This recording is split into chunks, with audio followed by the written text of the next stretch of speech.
Sharrieff, Kyle said one of the biggest questions for the defense is just finding out who's going to be the guy opposite Scooby. Where are you kind of at with your room, knowing that you've brought in a ton of talent into that room?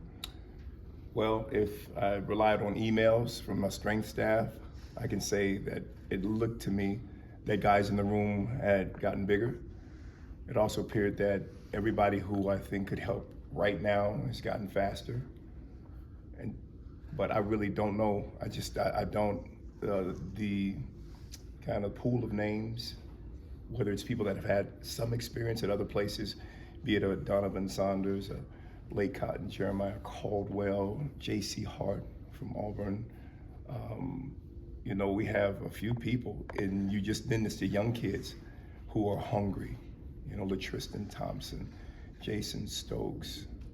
So I don't know. I'm excited because there are legitimate kids that can really factor into a game right now.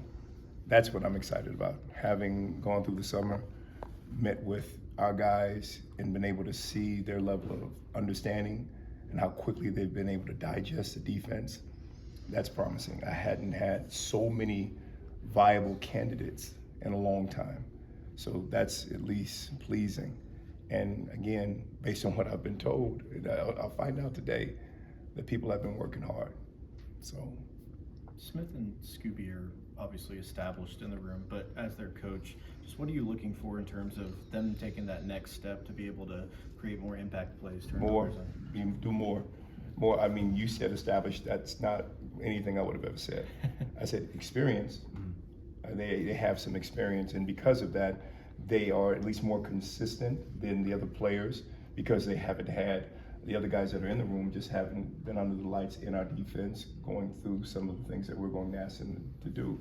But from Smith and Scooby, I would want more plays, more consistency, better man coverage, better zone drops, and then as they become better, pull everybody along. Pull everybody in that room along. Stay after practice every single day, which is what we do probably more than any other group. Every day, stay after practice and bring the young kids along, bring the new players, the transfers. So I just want more. It's nice to have some boys that have some experience, without question. I just need them to do more. So you already mentioned J.C. Hart as someone that you brought in the spring portal. You also bring in Jalen Mosin. I'm just curious, what do you think both of them bring to this corners room that, you know, maybe could push the guys in front of them to get better? Jalen Mosin from Furman is the kind of corner that has some versatility, having played outside, and we are trying to help him digest the inside nickel position, which is a lot. I think that he has shown to be smart, even in our and when I kind of watch those guys do some of their own work in kind of simulating coverages and defending receivers, he seems to put himself in good positions. So another kid that I failed to mention is Jalen, who I think helps us at the nickel spot. You know, and I think he could be viable. I just need him to be viable yesterday. I needed that to happen already. And I told him just last night when we had our meeting, I said, please don't get upset. Because everything I'm asking you to do, I wish it was done yesterday. I just need that kind of urgency. J.C. Hart, taller kid, played in the SEC, had some experience. He's smart. I think he was valedictorian of his high school in Alabama, just a good kid.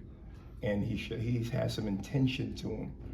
Very purposeful when he sits in meetings, not a lot of laughter, always dialed in. And I have a room full of comedians most of the time. But he is really slow to laugh. He's like, can I laugh? I'm like, have fun.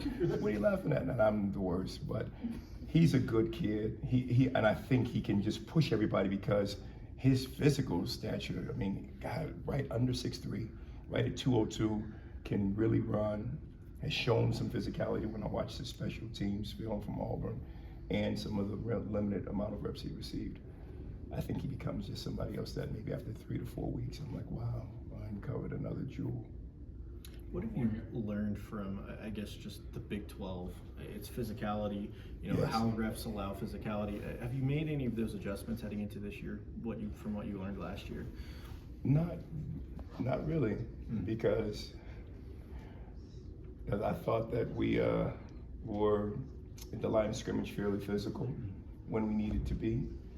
And I not want the same level of engagement and confrontation with receivers. I'd like us to be better and more durable. I just told all of the boys, to me, your best ability, your durability. Last. Find you, go coach, I want to find my way on the field. Be available, because invariably, someone goes down.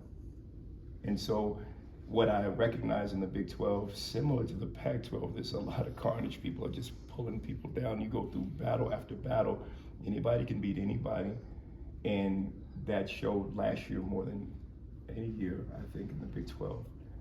You have to be prepared to play when your number is going to be called. And there's a good likelihood, given the level of physicality in every position group that you experience in this conference, you'll be called. So just be prepared. That's what I've learned. So again, I opened up with, I was happy that the emails that I received from the strength staff said, oh, look at everybody's getting bigger and stronger and they're gonna be so explosive. All right, great. Makes me so happy. Can they guard the 9 route? So.